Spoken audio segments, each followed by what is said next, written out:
Philippiens 2, versets 6 à 11. Et avant de proclamer ce texte, j'aimerais que tu dises à ton voisin, l'autorité c'est deux choses. L'autorité, c'est deux choses. L'obéissance et l'humilité. L'obéissance et l'humilité. Si tu n'es pas obéissant au Saint-Esprit, si tu n'es pas humble, tu ne peux pas exercer l'autorité. Et la parole de Dieu nous dit que Dieu élève les hommes, mais il résiste aux orgueilleux. Donc si tu n'es pas humble, Dieu ne peut pas te confier son autorité.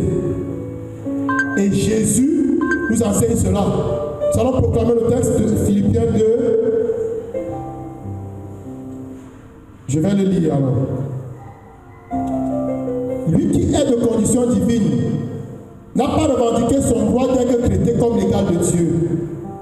Mais il s'est débrouillé, prenant la condition d'esclave, devenant semblable aux hommes et reconnu à son aspect comme un homme, il s'est abaissé, devenant obéissant jusqu'à la mort sur la croix.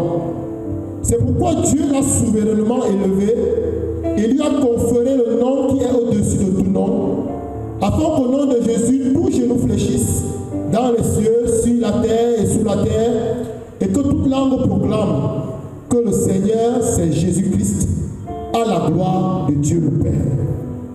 J'aimerais qu'on s'attarde sur le verset 8. C'est calé? Tu peux lire le verset 8. Il s'est abaissé, devenant obéissant jusqu'à la mort sur une croix. Il s'est abaissé. Vous remarquez, le mot mort est utilisé deux fois. On dit il s'est abaissé, devenant obéissant jusqu'à la mort. À la mort sur une croix. Après la mort sur la croix.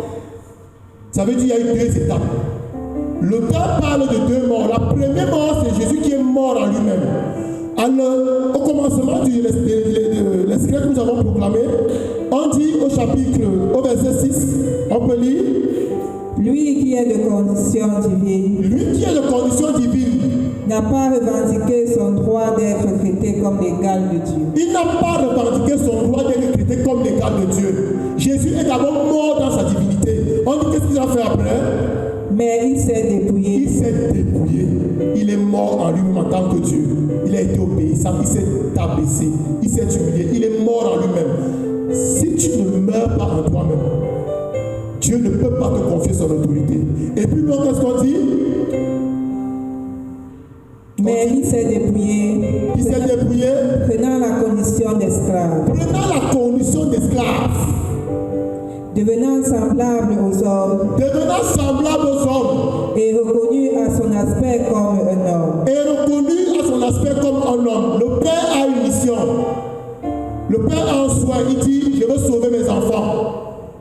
Et j'ai besoin de toi, mon fils, pour que tu partes là-bas et que tu te sacrifies pour eux. Jésus n'a pas dit, je suis Dieu comme toi, pourquoi moi je pars?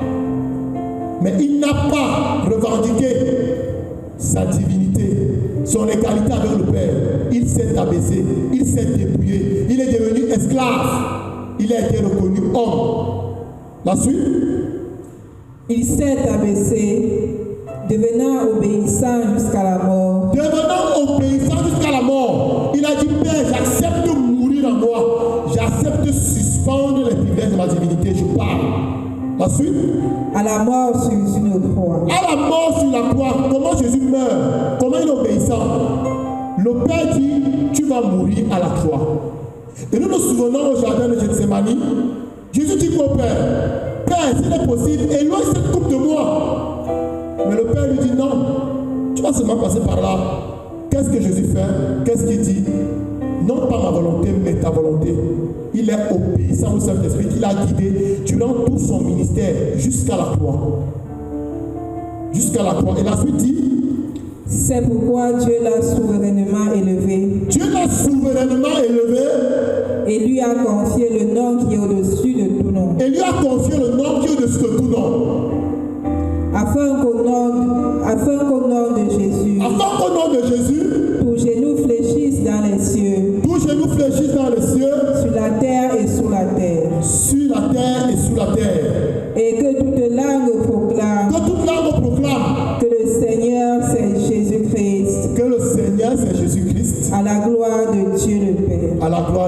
Père. Le nom au-dessus de tout nom que Dieu a reçu, c'est Seigneur. Seigneur veut dire celui qui règne sur toutes choses. Et regardez ce que le Père fait. C'est après que Jésus se soit dépouillé, qu'il soit mort sur la croix, qu'il devienne Seigneur de toutes choses. Mais avant, il ne l'était pas. Hein? Quand Jésus était sur terre, avant son ascension, est-ce que Jésus régnait sur toutes choses?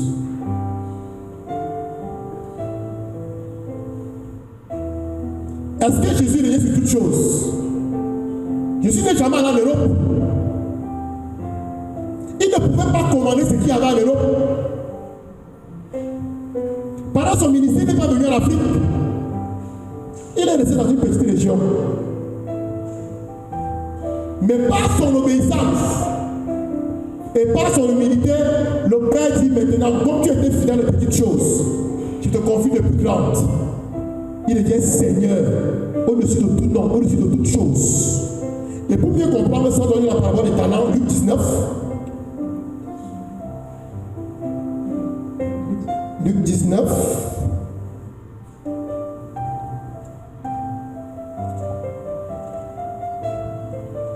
À partir du verset 11.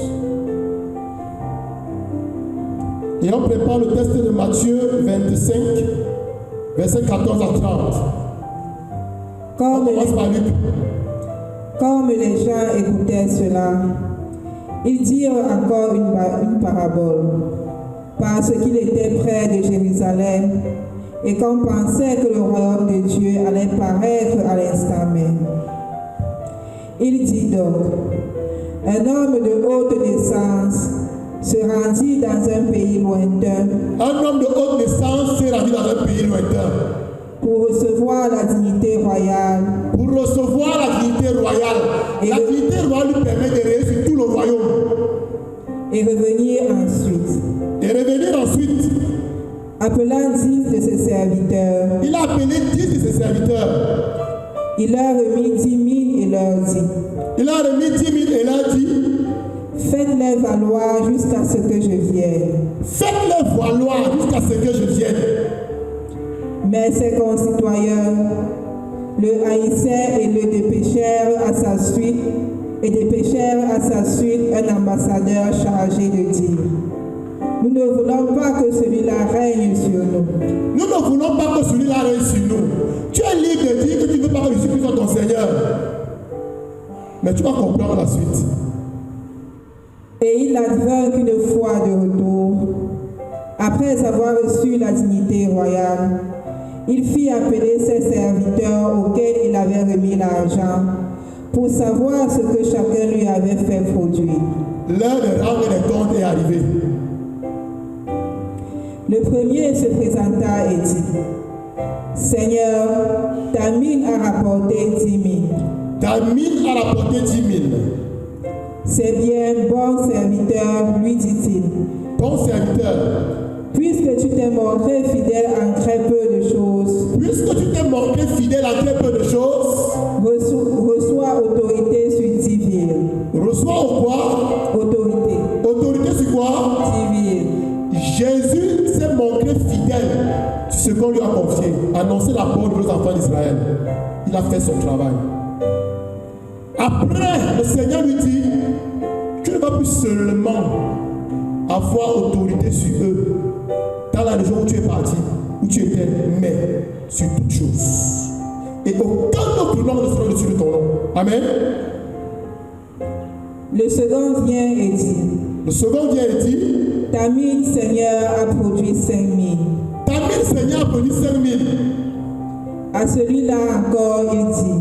À celui-là encore, il dit. Toi aussi, sois à la tête de 5 000. Toi aussi, sois à la tête de 5 000. De 5 000. Oui. L'autre aussi vint et dit. L'autre vint et dit. Seigneur, voici ta mine. Voici ta mine. Que je gardais déposée dans un linge. J'ai déposé dans un linge. Car j'avais peur de toi. Car j'avais peur de toi. Qui est un homme sévère. Qui est un homme sévère. Qui prend ce que tu n'as pas mis en dépôt. Qui prend ce que tu n'as pas mis en dépôt. Et moissonne ce que tu n'as pas semé. Vous voyez, ce serviteur ne connaît pas son maître. Et c'est comme beaucoup de chrétiens ne connaissent pas Dieu.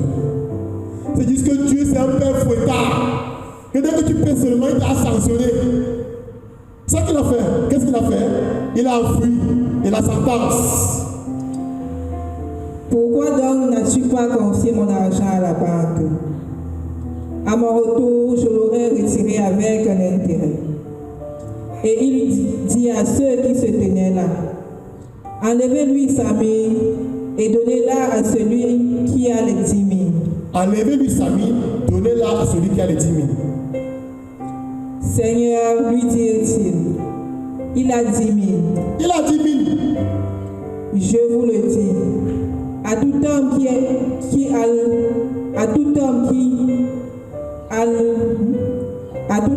a, l'on donnera, mais à qui n'a pas, on enlèvera même ce qu'il a.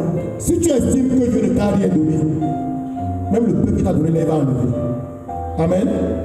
Nous allons maintenant dans Matthieu 25. C'est toujours la même chose, mais une version différente. Soyez attentifs à ce texte. Matthieu 25, verset 14.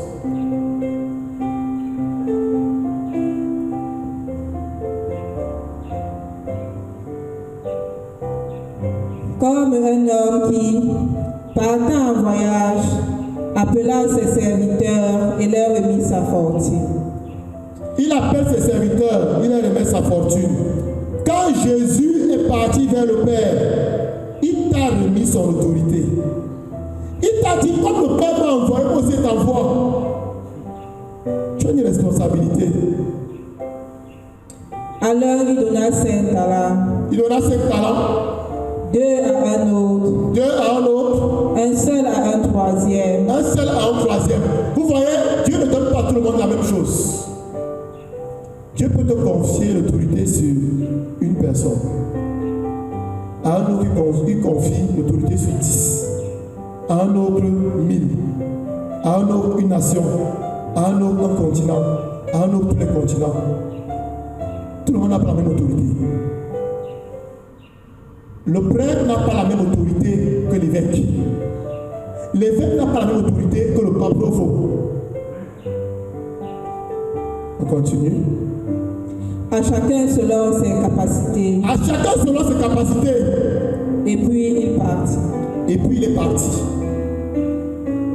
Aussitôt, celui qui avait reçu les 5 talents alla les faire produire et en gagna 5 autres. De même, celui qui en avait reçu 2 en gagna 2 autres. Mais celui qui n'en avait reçu qu'un seul s'en alla faire un trou en terre et enfouir l'argent de son maître. Quand tu fais du talent que Dieu t'a donné, quand tu fais de l'autorité que Dieu t'a confiée, après un long moment, le maître de ses serviteurs arrive et il règle ses comptes avec eux. Celui qui avait reçu les 5 talents s'avança et présenta 5 autres talents. Seigneur, dit-il, tu m'as remis 5 talents. Voici 5 autres talents que j'ai gagnés. vous voyez, il avait 5 talents. Quand on lui confie 5 autres talents, il a maintenant combien de talents? Il a eu 10 talents. Le Seigneur peut te donner l'autorité sur une seule personne. Si tu l'exerces bien, il va faire grandir cette autorité. Et tu vas arriver à un niveau où tu entres simplement, les gens sont au sol. Mais tu ne dois pas commencer comme ça. Tu vas commencer un peu, un peu. Mais dans le peu que tu as reçu, es-tu fidèle? On continue. C'est bien, serviteur bon et fidèle. Serviteur bon et fidèle. Lui dit son maître. Lui dit son maître. En peu de choses, tu as été fidèle. En peu de choses, tu as été fidèle. Sur beaucoup, je t'établirai. Sur beaucoup, je t'établirai. Tu vas avoir dans l'autorité. Commence par être fidèle à la petite autorité qu'on t'a donnée.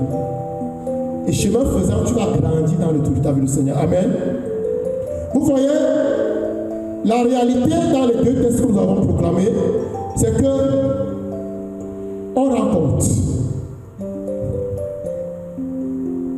Jésus t'a donné l'autorité. Et tu vas rendre compte de l'exercice de l'autorité-là. Tu vas rendre compte. Ne te dis pas que c'est pour les autres. Mais tu vas rendre compte. Même si c'est une demi-autorité, tu vas rendre compte de comment tu l'as exercé. Amen. Tu vas rendre compte. Ce soir, j'aimerais que tu comprennes ce que c'est que l'autorité. L'autorité, c'est une délégation de pouvoir. Délégation de pouvoir. Jésus même a eu la délégation du pouvoir du Père. Et il t'a donné ça, totalement. Il n'a rien retenu. Nous avons potentiellement l'autorité de Jésus. Il dit bien potentiellement. Mais le niveau d'autorité que nous allons avoir va dépendre de notre intimité avec Jésus, de notre fidélité à Jésus. Si tu es fidèle, tu vas grandir. Mais si tu ne l'es pas, tu vas rester là où tu es et tu vas même perdre celle que tu as. Comme le Père m'a envoyé, moi aussi je vous envoie. Chez les Juifs, l'envoyé, on l'appelle le chaliac. Le chaliac n'agit pas pour le compte d'une personne. Il n'agit pas pour le compte de celui qui l'a envoyé, mais il agit en la personne de celui qui l'a envoyé. Ça veut dire que lorsqu'il agit, c'est comme si la personne qui l'a envoyé elle-même est là. Et Jésus a dit, celui qui vous écoute, fait quoi? Celui qui vous reçoit, fait quoi? Et celui qui me reçoit qui? Il reçoit le Père. Il reçoit le Père. Et Jésus t'a envoyé. Et Jésus assume totalement tout ce qu'il t'a confié. Je vais illustrer. Imaginez un policier qui est en route. Il dirige la circulation. Lorsqu'il lève la main, qu'est-ce qui se passe? Qu'est-ce qui se passe? Les voitures s'arrêtent, non? Pourquoi? Il a l'autorité. Mais si cette voiture décide de ne pas s'arrêter et fonce sur lui, qu'est-ce qui va se passer? Si tu comprends ça, tu vas comprendre l'autorité. Si cette voiture décide de foncer sur lui, qu'est-ce qui va se passer? Avant que la loi décide, il va être écrasé, non? Il peut ne même pas écraser. Mais parce que tu as désobéi, la loi va sévir. Tu as subi la dureté de la loi, toute sa violence. Parce que derrière lui, il y a une puissance. C'est la puissance de l'État. Maintenant, imaginez maintenant un policier, parce qu'il a besoin d'argent, il va dans la rue. Et il commence à stopper les véhicules. Et quelqu'un lui demande, où est ton ordre de mission? Qu'est-ce qu'ils font généralement? Qu'est-ce qu'ils font souvent? S'il faut que tu maîtrises la situation, il fait quoi? Il fuit, non? Pourquoi? Il sait qu'il n'a pas d'autorité, non? Il sait qu'il n'a pas été envoyé. Donc tout ce qui va lui arriver là-bas, c'est son problème. Et la Bible nous parle. Il y a eu quelqu'un qui a dit, c'était Simon le magicien, je pense bien. Je te chasse au nom de Jésus, que Paul prêche. Aïe, aïe, aïe, aïe, aïe, aïe. Oui. Je te chasse au nom de Jésus, que Paul prêche. Et le démon lui dit, mon frère, Jésus, je connais. Paul, je connais. Mais toi, la qui? Et qu'est-ce qui s'est passé?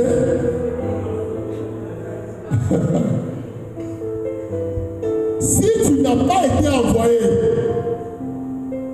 et que tu te retrouves dans un domaine où tu n'as pas autorité, ce qui arrive à ces gens-là, ça va t'arriver. Imaginez le policier ou le gendarme qui allait dans la rue. Il n'a pas reçu d'ordre de mission. Mais il est allé dans la rue. Qui l'a envoyé? Ça veut dire que pour exercer l'autorité, il faut être en. C'est pourquoi Jésus envoie il va avoir la même puissance. Mais l'ordre de mission se reçoit où? Est-ce qu'il est dans sa chambre et le commandant vient lui dire va dans la rue? Il reçoit ça où? Au service, précisément où? Au bureau du poste. Toi, tu dis que tu as autorité. Qui t'a donné l'autorité là? Qui t'a envoyé? Ton ordre de mission, tu l'as reçu où? Tu as été envoyé. Vous savez, l'église est très prudente. C'est pourquoi on fait souvent les envois en mission. L'évêque envoie ses prêtres en mission. Et les prêtres peuvent envoyer aussi ceux dont ils ont la charge en mission. Vous allez voir certains hommes de Dieu, avant d'aller quelque part, ils vont d'abord demander l'autorisation de leur évêque ou de leur curé. Ce n'est pas anodin. Il faut être envoyé. Si tu n'es pas envoyé, quelle est la puissance et la puissance qui est derrière toi? Tu seras comme ce policier, ce gendarme usurpateur. Et ce qui arrive au fils de ses phases va t'arriver. Parce que tu vas être molesté. Personne ne t'a envoyé. Et ça rejoint l'enseignement de la semaine passée. C'est dans la présence de Dieu qu'on reçoit la mission. Qu'on reçoit la puissance pour aller. Mais si tu n'as rien reçu, tu pars où? Quelqu'un m'a envoyé un texte hier. Et je n'ai pas compris pourquoi. Je me dis que tu m'as envoyé ça pourquoi? Mais c'est ce matin que j'ai compris pourquoi l'Esprit voulait que je lise cela. Parler de l'exorcisme. Vous allez voir dans les Écritures, lorsque Jésus envoie les 12, il utilise un terme. Expulser les démons. Mais aujourd'hui, dit quoi? Chasser les démons. Vous allez comprendre que si tu n'es pas envoyé, ne t'aventure pas. Quand on dit expulser, ça veut dire que la personne ait des gloires ou pas. Tu lui ôtes tous ces gloires-là, tu t'en fous de ça, tu le mets dehors. Mais lorsqu'on dit chasser, c'est que tu lui as ôté les gloires. Il n'a plus de raison légale d'être là. Et tu lui dis pas. Quand je veux chasser les démons, est-ce qu'il demande à la personne de renoncer? Il n'a pas besoin. Jésus ne prend pas autorité. Il a l'autorité. Il ne prend pas. Il l'a. Il ne prend pas. Donc quand il dit sors, tu sors. Que tu es des gros pas, il s'en fout. Tu pars. La parole de Dieu nous dit que Dieu est celui qui appelle à l'existence ce qui n'existe pas. Et dans le texte original grec, le mot appelé c'est kaléo qui signifie sommation. Donc quand Dieu somme, une sommation c'est quoi? Demande pas ton avis, non? Quand la justice t'envoie une sommation, que tu sois d'accord, que tu sois libre ou pas libre, tu as l'obligation de te présenter. Sinon la loi te frappe, on ne te demande pas ton avis.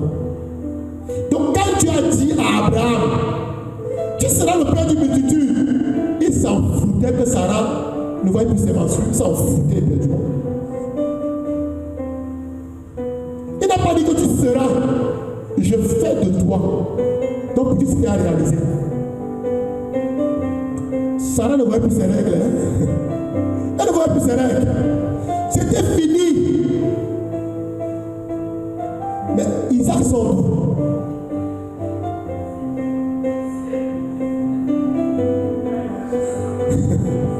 Quand Dieu appelle, la chose s'exécute. Quand il a dit que la lumière soit, il n'a pas négocié avec la lumière que tu veux venir. Tu veux venir comment? On dit que la lumière, quand il appelle, ça existe. Dieu, il n'est pas dans les négociations. Sa parole est calée. C'est une sommation. C'est une sommation. Donc lorsque Jésus dit que sors, ne demande pas seulement. Il y a une chose qu'on dit dans le credo. Et on l'emploie uniquement pour le Père. On dit je crois en Dieu le Père. Je crois en Dieu le Père tout puissant. Il y a qu'à lui qu'on disait. Le n'a pas l'autorité. Il a la puissance. Vous comprenez ça? Le Père n'a pas l'autorité. Il a la puissance. Il a le pouvoir. Il n'a pas l'autorité. On a dit que l'autorité c'est une délégation de pouvoir, non? Je te donne une partie de ma puissance. Le Père n'a pas l'autorité. Il a la puissance. Donc il n'est pas là pour négocier. Quand il a dit que la lumière serait négocier avec quelqu'un. Mais regardez. Jésus, il est Dieu, c'est vrai. Mais il a autorité. Parce que le Père lui délègue toute sa puissance. Il dit en totalité. Pourquoi? L'intimité du Père et du Fils, elle est parfaite. Le Saint-Esprit, lui aussi, il a une délégation. Vous allez comprendre. On dit de Jésus qu'il est quoi? Le Fils en. Le Fils en. Commencez par le créneau. Le Fils engendré. Le mouvement d'engendrer, il est vers soi ou vers l'extérieur. Vers l'extérieur. Quand on dit qu'engendrer, c'est que ça sort de quelque chose, non? Ok. On dit le Saint-Esprit procède du Père et du Fils. C'est quel mouvement? C'est comme ça ou c'est comme ça?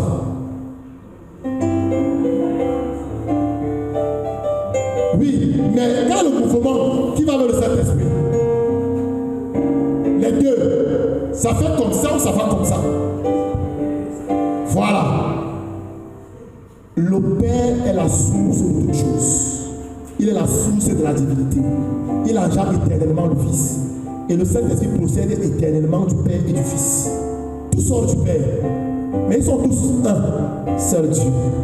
Ils partagent la même nature, la même puissance, parce que tout ensemble. Mais il y a une source. C'est le Père. Et il n'y a que deux personnes dans le Nouveau Testament qu'on appelle Seigneur. Jésus et le Saint-Esprit. Le Père, on ne le classe pas. On ne le classe pas. Et c'est pourquoi Jésus te dit que tu vas arriver là-bas. Mon ami, passe par moi. Passe par moi. Le Père est la source de toute la puissance. Nous revenons sur notre texte initial. Pierre et Jean devant l'impotent. Pierre dit à Jean.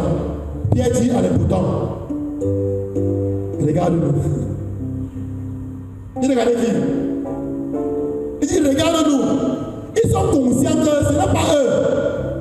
Mais il y a quelqu'un derrière eux. Il y a quelqu'un derrière eux. C'est qui? Mais je vais te dire qu'il y avait deux personnes derrière eux. Il y avait combien de personnes? Qui? Jésus et le Saint-Esprit. Jésus ne nous a jamais abandonnés. Il a dit je pars vers le Père. Mais vous savez quelqu'un? Qu'est-ce que Jésus fait à la gloire du Père? Il intercède pour vous. Et le Saint-Esprit fait quoi à côté de nous? Il nous enseigne, il nous guide, il fait toutes choses. Donc quand Pierre et Jean ont dit regarde-nous, on dit que non, il y a quelqu'un là. C'est lui qu'il faut regarder. C'est pas la puissance du Saint-Esprit. C'est pas la puissance du Saint-Esprit. Quelle importance est donnée. Quelle est l'autorité qui est derrière toi? Quelle est la puissance et la personne derrière ton autorité? Et nous allons comprendre que beaucoup de chrétiens s'amusent. Et ils prennent des risques. Mais Dieu, dans sa miséricorde, il tient compte de notre ignorance. Mais il arrivera un moment, il va dire que non, toi là tu es écrit têtu. Il coupe un peu. Il coupe un. Dans l'exorcisme, on ne veut pas savoir si on ou pas, on chasse. Mais dans la délivrance, tu dois participer. Tu dois participer. Tu ne participes pas. Il va rester là. Il va falloir un exorciste. Venir le chasser sans ton accord. Amen. Nous partons dans Ephésiens 1, verset 16 jusqu'à la fin. Le la résurrection et l'ascension de Jésus-Christ. Je veux que tu comprennes pourquoi tu as autorité. Et que tu ne peux pas te permettre de vivre comme quelqu'un qui n'a rien reçu. Et qui pense que Dieu a seulement donné aux autres, mais qui ne t'a rien donné. On lit. Je ne cesse de rendre grâce à votre sujet et de faire mémoire de vous dans mes prières. Daigne le Dieu de notre Seigneur Jésus-Christ, le Père de la gloire, vous donner un esprit de sagesse et de révélation qui vous le fasse vraiment connaître. Tu as besoin d'un esprit de révélation et de sagesse pour vraiment connaître qui est Dieu. Puisse-t-il illuminer les yeux de votre cœur, Qu'il illumine les yeux de votre cœur pour vous faire voir quelle espérance vous ouvre son appel, qu'il vous fasse voir quelle espérance vous ouvre son appel. quel trésor de gloire enferme son héritage parmi les saints, Quel trésor de gloire enferme son héritage parmi les saints. et quelle extraordinaire grandeur sa puissance révèle pour nous, Quelle extraordinaire grandeur sa puissance révèle pour nous, les croyants selon la vigueur de sa force, selon la vigueur de sa force. qu'il a déployé en la personne du Christ, Il a déployé dans la personne du Christ, le ressuscitant d'entre les morts, le ressuscitant d'entre les morts, et le faisant siéger à sa droite, et le faisant siéger à sa droite, dans les cieux, bien au-dessus de toute principauté, bien au-dessus de toute principauté, puissance, vertu, seigneurie, et de tout autre nom qui se pourra nommer, et de tout autre nom. Et de tout autre nom, ça veut dire que dès qu'une chose est nommée, Jésus est au-dessus de ça. Amen. non seulement dans ce siècle-ci, Non seulement dans ce siècle-ci, mais encore dans le siècle à venir. mais encore dans le siècle à venir. Ça veut dire que même si quelqu'un imagine quelque chose dans 10 ans contre toi, la parole de Dieu te dit que si tu es connecté à Jésus, tu es au-dessus de ça. Amen.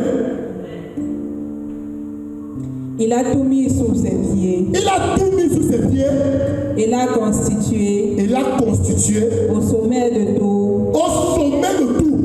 tête pour l'Église, C'est l'Église, laquelle est son corps, laquelle est son corps, la plénitude de celui qui est rempli, la plénitude de celui qui est rempli, tout en tout. tout en tout.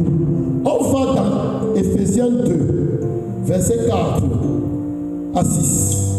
Mais Dieu, qui est riche en miséricorde, Dieu est riche en miséricorde, à cause du grand amour dont il nous a aimés, à cause du grand amour dont Dieu t'aime, mon frère.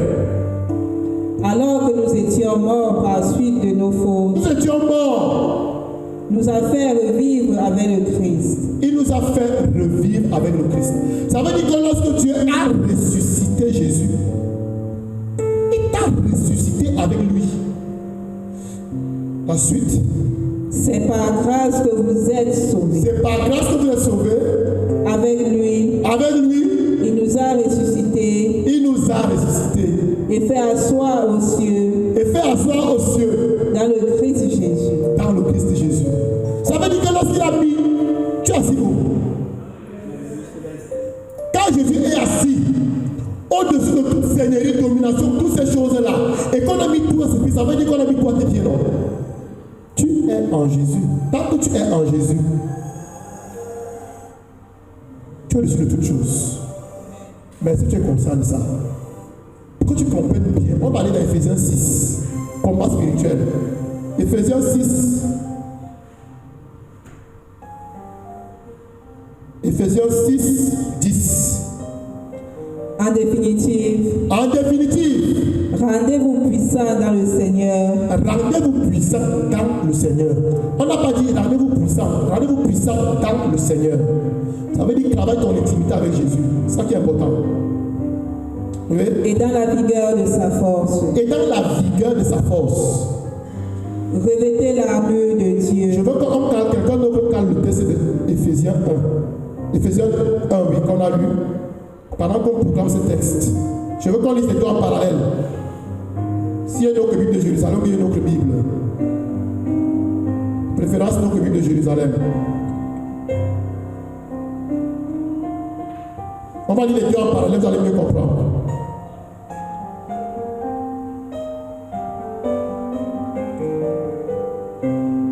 Éphésiens 6, à partir du verset 10 calé, et on cale à partir de Éphésiens 1, à partir du verset 21.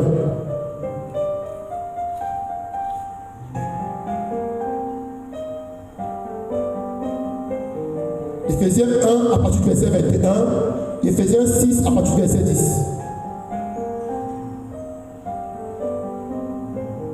Tu peux déjà lire Éphésiens 6. Revêtez l'armure de Dieu. Revêtez l'armure de Dieu. Pour pouvoir résister aux manœuvres du diable. Car ce n'est pas contre des adversaires de sang. Ce n'est pas contre les adversaires de sang. Et de chair que nous avons à lutter. Et de chair que nous avons à lutter. Mais contre les principautés. Dieu te dit, la parole de Dieu te dit, que tout ton combat que tu mènes là, ce n'est pas contre les êtres de chair et de sang. Ce n'est pas contre ton prochain. Et elle te révèle qui est ton ennemi, contre qui tu dois combattre. On lit. Mais contre les principautés. Contre les principautés. Allons maintenant dans Éphésiens 1, verset 10.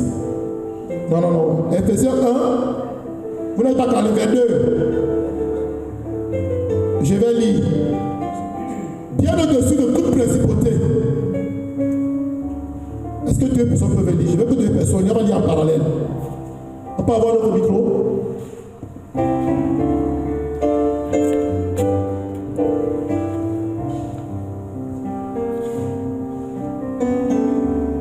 On commence par lire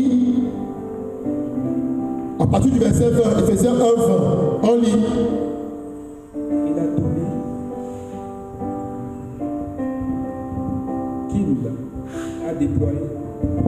qu'il a déployé à la personne du Christ, le ressuscitant d'entre les morts. Non, ça commence à 21.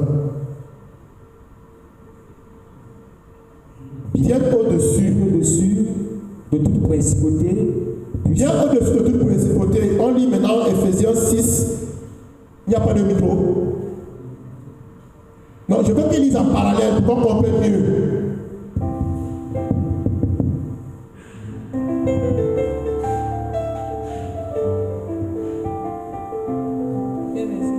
On commence par Éphésiens 6. À partir du verset 12. On lit. Car ce n'est pas contre des adversaires de sang. C'est pas contre les adversaires de sang. Et de chair que nous avons à lutter. Et de chair que nous avons à lutter. Mais contre les principautés. Contre les principautés. Contre les puissances. Les puissances. Contre les régisseurs de ce monde de ténèbres. Les régisseurs de ce monde de ténèbres. Contre les esprits du mal qui habitent les espaces célestes. Contre les esprits du mal qui habitent les espaces célestes. Maintenant, on lit Éphésiens 1, à partir du verset 21. Bien au-dessus de toute principauté, puissance, vertu, seigneurie et de tout autre nom qui se pourra nommer. Est-ce que vous avez compris ce qui s'est passé? Ce qui se passe. On te dit que ton combat que tu livres là, ce n'est pas contre la chair et le sang. Mais c'est contre les principautés, les puissances, les dominations. Tout autre nom se pourrait nommer. Mais avant, on t'a dit que Dieu a mis tout. Il a tout soumis. Il t'a mis au-dessus de toutes ces personnes-là. De toutes ces entités qu'on dit que tu dois combattre. Est-ce que Dieu n'est pas merveilleux? Vous avez compris même ce qui s'est passé là? C'est qu'on est là. Vous avez compris? Est-ce qu'il y a match? Tu dois encore t'inquiéter. On te dit qu'on a tout mis à tes pieds. Et on te cite même ce qu'on a mis à tes pieds. Et on va plus loin. On dit tout autre nom qui se pourrait nommer, que ce soit maintenant, mais dans l'avenir. Et on te dit que tes ennemis là, voilà. Mais tu ne constates pas que tous tes ennemis là, on les a mis à tes pieds. Hein? On les a mis à tes pieds. Quelle est ta relation avec Jésus? Quelle est ta relation avec la personne du Saint-Esprit? Si tu n'es pas intime avec ces deux personnes, quelle autorité exerces-tu? Qui t'a envoyé? Qui t'a envoyé? Si Dieu ne te donne pas une autorisation expresse pour quelque chose, ne t'aventure pas. Vous devez savoir que j'ai pleinement autorité sur ma vie. Et encore, dans les domaines qui n'ont pas été concédés aux esprits du mal. Si ça a été concédé, tu dois premièrement renoncer. Deuxièmement, tu dois prendre l'autorité. Parce que tu avais perdu l'autorité sur ça. Mais pour cela, pour pouvoir commander là, tu as besoin d'avoir une intimité profonde avec la personne de Jésus du Saint-Esprit. Si tu ne l'as pas, tu ne peux pas exercer l'autorité. Qui pense à l'autorité ici? L'autorité. Maintenant, Dieu veut que tu grandisses dans l'autorité. Et tout va dépendre de ta relation avec lui. Jésus a dit, si mes paroles demeurent en vous, si vous demeurez en moi et que mes paroles demeurent en vous, demandez tout ce que vous, et cela vous sera à... Quel est le niveau de parole de Dieu qui est en toi? Quel est le niveau de parole de Dieu qui est en toi? Que tu as gardé. Mais tu ne veux jamais ta Bible. Mais tu vas avoir l'autorité. Mais quelqu'un te dit que pour que tu te donnes tout ce que tu veux là, il faut garder ma parole. Et il dit que si tu gardes ma parole, mon Père t'aimera, la source de la puissance. Il dit, moi aussi, je t'aimerai. L'autorité elle-même. Nous viendrons chez toi. Et il continue. Et moi, je me manifesterai à toi.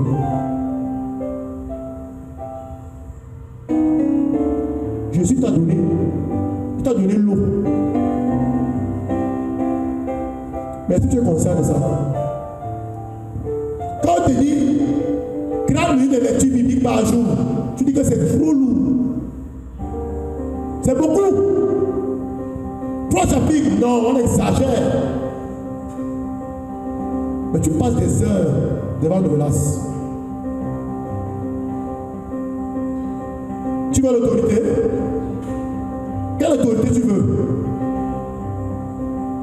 Qui t'a envoyé? Je ne sais pas te dire qui te connaît pas. C'est qui arrive au fils de ces pages là va t'arriver. Sois connecté à celui qui a l'autorité. Si tu n'es pas connecté à lui, tu ne peux pas. Obéissance, humilité. Dans le psaume 51 ou 50, verset 19, le Seigneur dit, il ne repousse pas un esprit brisé.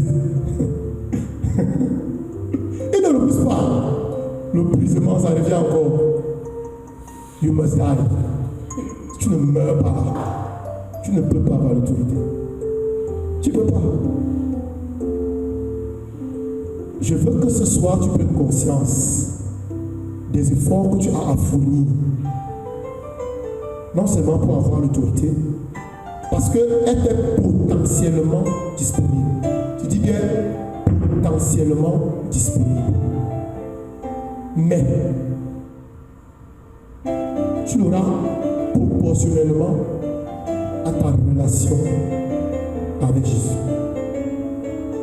Et tu ne peux pas avoir de relation authentique avec Jésus sans avoir des relations authentiques avec la personne du Saint-Esprit. Le Saint-Esprit, il ne supporte pas la rébellion. Et il n'aime pas le péché. On dit Esprit Saint.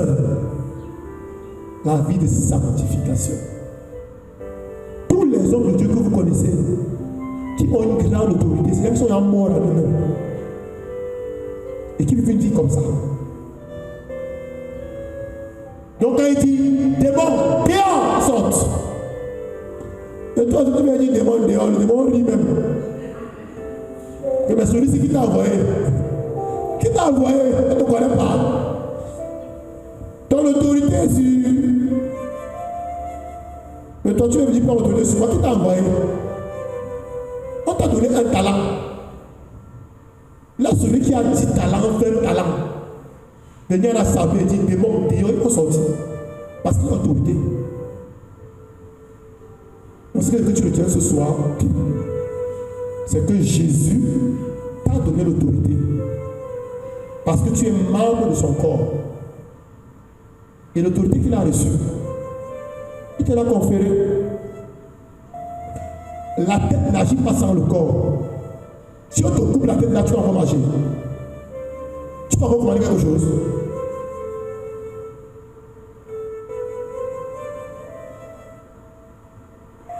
De la même manière, est-ce que la tête peut quelque chose sans le corps? Est-ce que le corps peut quelque chose sans la tête? Les deux vont ensemble, non. Il faut rester connecté. Maintenant, cela implique une chose, c'est la responsabilité. Parce que tu es membre du corps du Christ, tu es responsable de l'exercice de l'autorité de Jésus sur terre. Et si tu négliges cet aspect, tu vas en rendre compte. Vous avez compris la parabole des talents, non? Tu as compris? Tu as bien compris ça? Alors encore méditer cela. De l'autorité. Pas c'est pour aller s'amuser. Tu vas en rendre compte. Si tu es chrétien, tu as reçu l'autorité. Infime soit-elle, tu dois savoir pouvoir l'exercer. Jésus a fait sa part. Dis à ton voisin que Jésus a fait sa part. Il t'a donné la vie éternelle, il a fait sa part. Et pour bien comprendre ça, regardez Lazare au tombeau. Jésus te sort de la tombe des ténèbres. Il appelle à la lumière, Lazare sort. Jésus dit, ma mère est finie là. Mais il dit aux autres ce qu'il faut faire. Déliez-le et laissez-le aller. On dit que Lazare avait la tête bandée, il avait les mains liées, il avait les pieds liés. C'était aux hommes d'agir, de les délier. Maintenant, je vais aller plus loin. Imaginez que on avait seulement délié les mains de Lazare. Qui allait délier les pieds et enlever les mains autour de la tête? Qui? Lui-même, non. Ce que je veux que tu comprennes, c'est que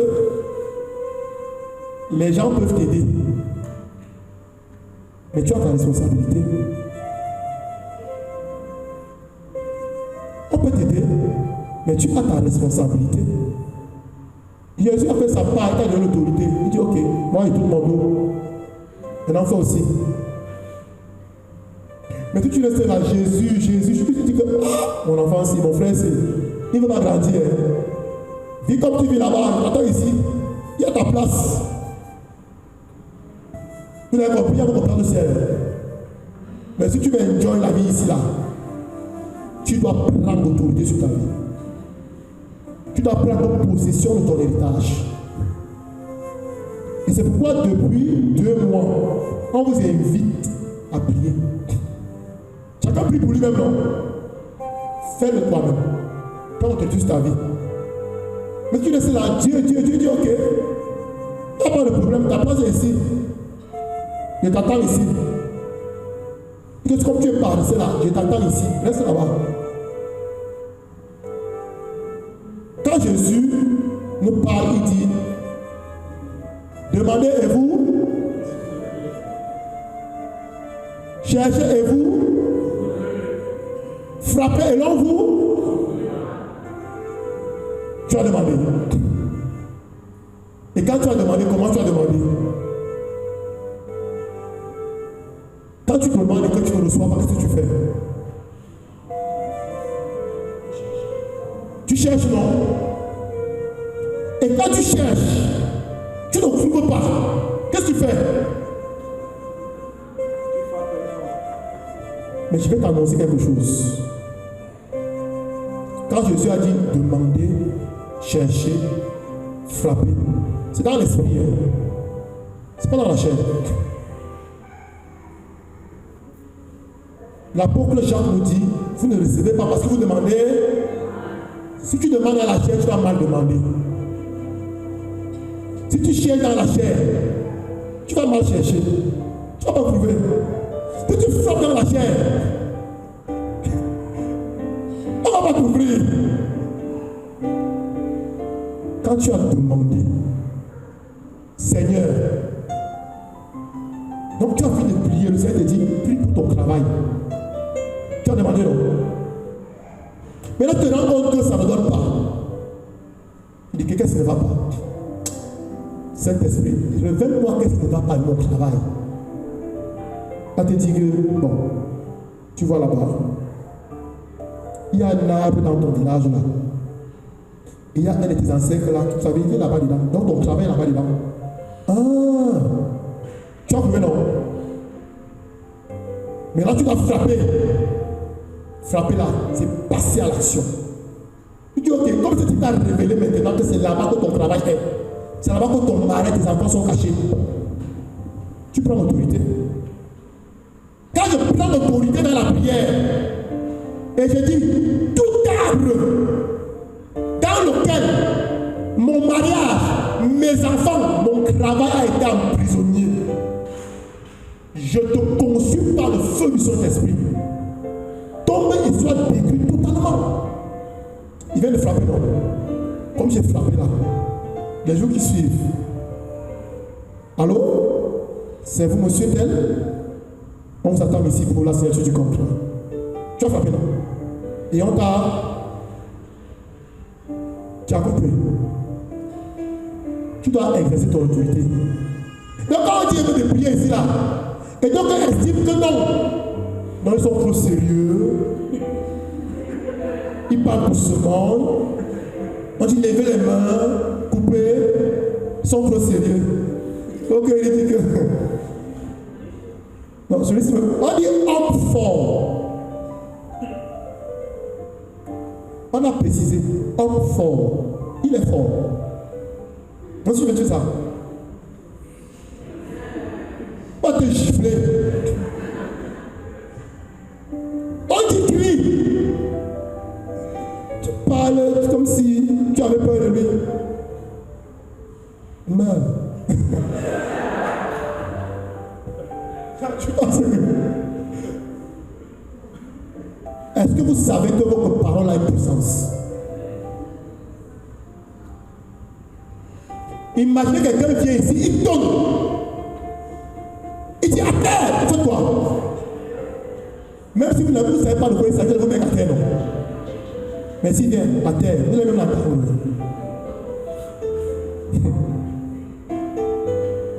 Lorsque les enfants d'Israël faisaient le tour du puits de Jéricho, il faut lire la Bible, ils faisaient le tour.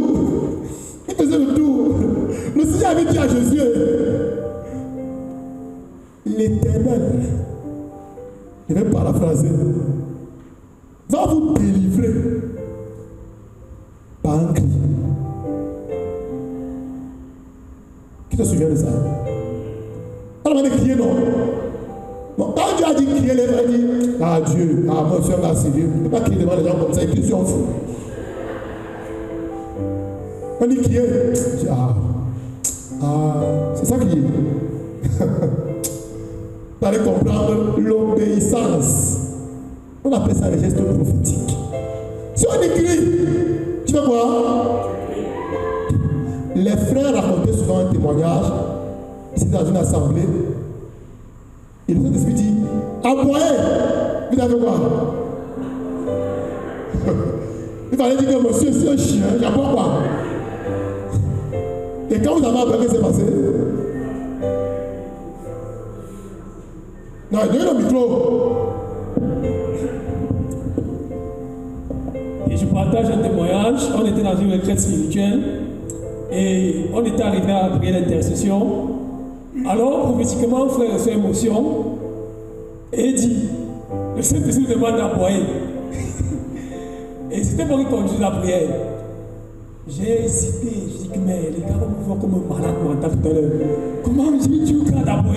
Le Seigneur me dit, demande aux gens d'abord. Et je regarde déjà dit que le Seigneur me demande d'abord. Et alors, les rationalistes, ceux qui étaient sceptiques, on dit que dis donc, là vous exagérez avec des affaires de prophétique là. Ce n'est plus prophétique. Alors, ceux qui étaient obéissants et qui adhéraient à la voix de l'esprit, moi-même j'aboyais avec hésitation. Parce que parfois l'acte prophétique, vous êtes fou à la limite. Alors, j'aboie le premier. Et les gens ont commencé à boyer. Et pendant qu'on a commencé à boyer, alors un frère s'écoule.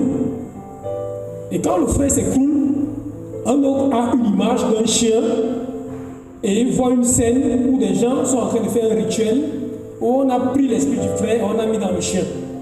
Donc la malédiction, on a dit que sa vie sera comme un chien, il va errer, il ne va rien faire. Et alors quand on a boyé comme ça, le frère est tombé et on a pris autorité pour chasser l'esprit, il s'est relevé.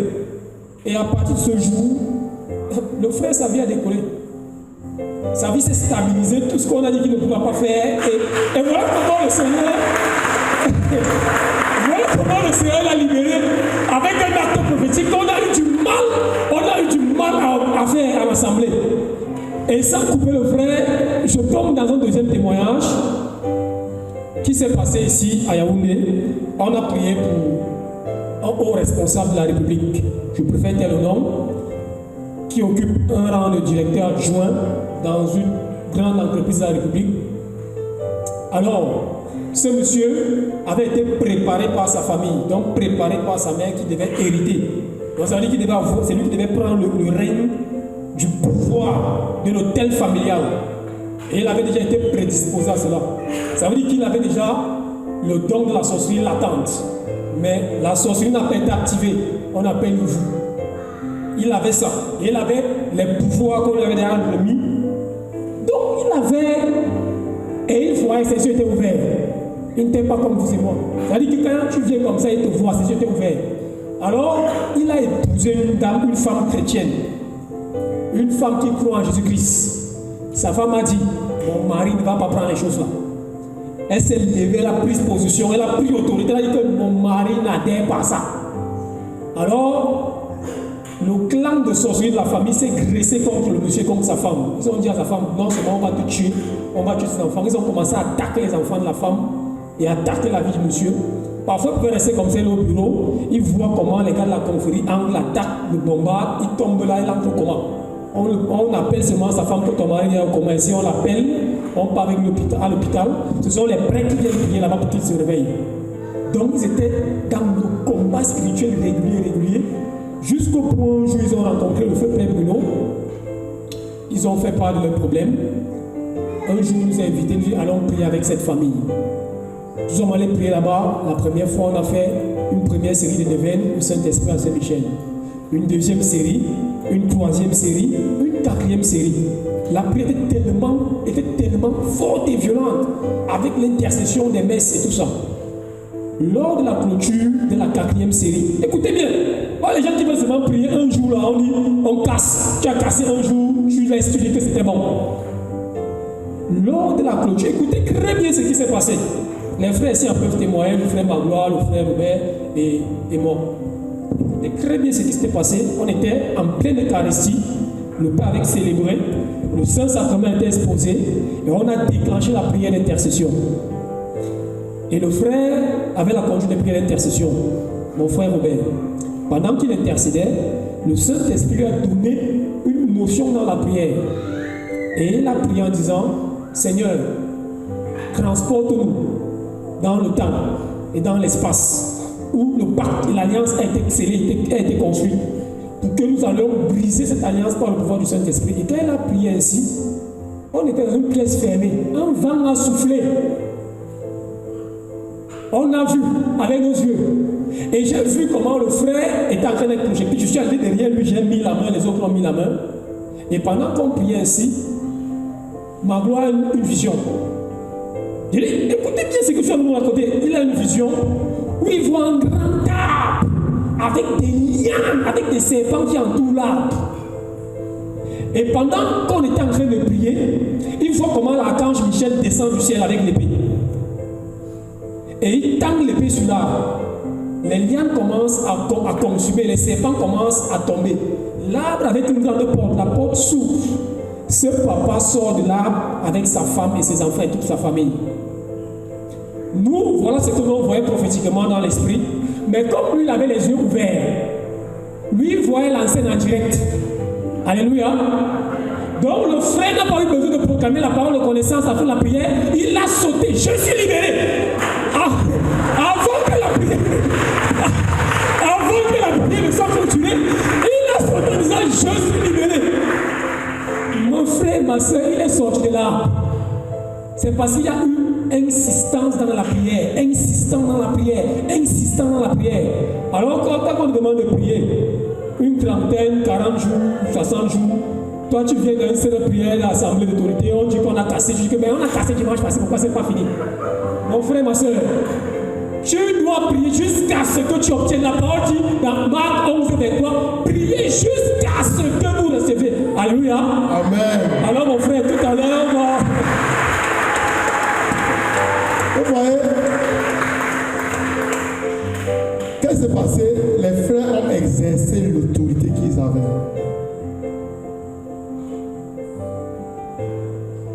La parole de Dieu nous enseigne que les choses cachées sont à Dieu.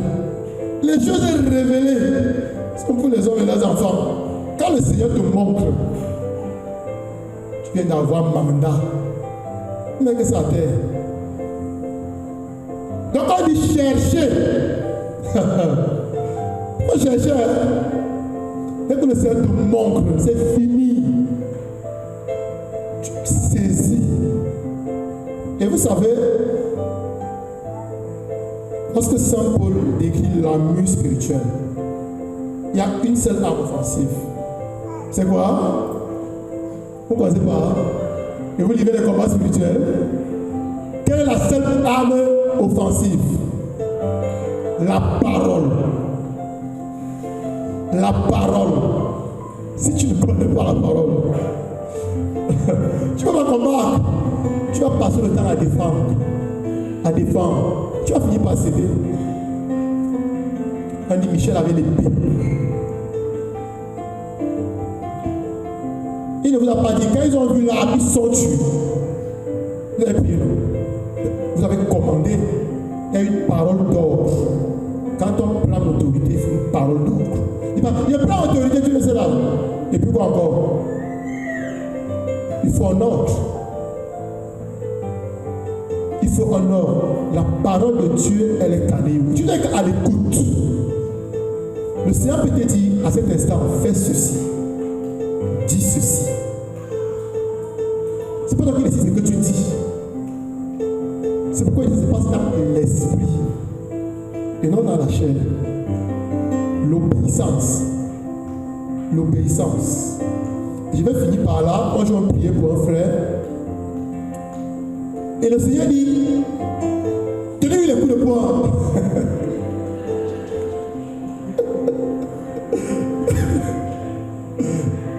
Bon, on était déjà enseigné. Alors, on a le coup de poing. Et le ciel a libéré. Quelqu'un d'autre est arrivé et dit que, mais qu'est-ce qu'ils sont en train de faire? Pourquoi ils frappent leur frère? Donnez-lui les coups de poing. Bon, on s'excuse, mais le frère a suivi. Il faut obéir au Saint-Esprit.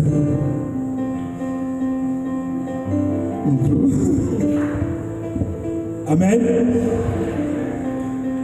Il s'agit de moi. C'est pour vous dire que ce que le frère raconte n'est pas un mensonge. C'est mon témoignage. Alors, lorsque nous sommes rentrés du premier voyage d'Abidjan, j'ai été assailli. Spirituellement, vraiment. C'est-à-dire, quand j'ai posé les pieds à Yaoundé, c'est comme si c'était le monde entier qui s'était déversé sur moi.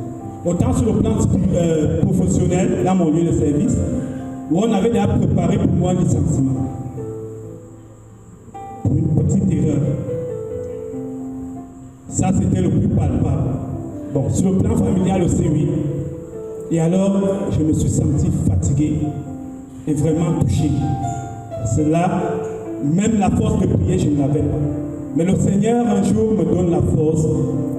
Je crois une semaine après, je me lève. Je n'avais même pas d'argent. Mais je suis allé à la banque. Car la banque est encore quand même ouverte. Pour moi, j'ai pu toucher et j'ai pris un taxi qui voulait, je ne sais pas comment.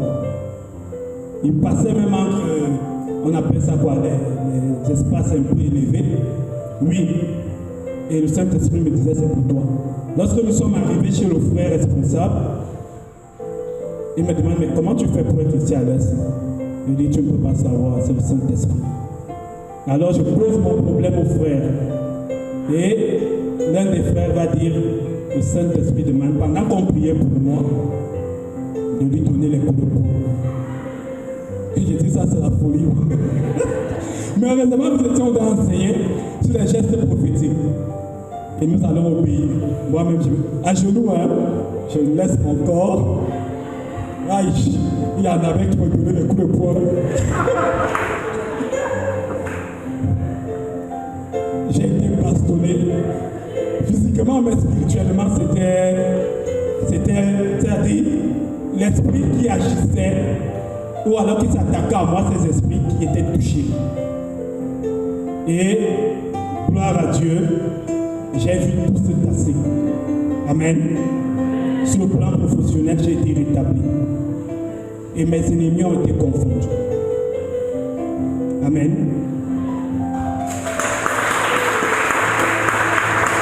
Pour conclure, ce que je voudrais te dire, c'est prends premièrement conscience que tu as autorité au nom de Jésus et que Jésus est la source de ton autorité. Et pour pouvoir grandir dans l'autorité, pour pouvoir l'exercer, tu dois avoir une très bonne relation avec Jésus. Et deuxièmement, prends autorité sur ta vie. Amen. Amen. Que Dieu vous bénisse.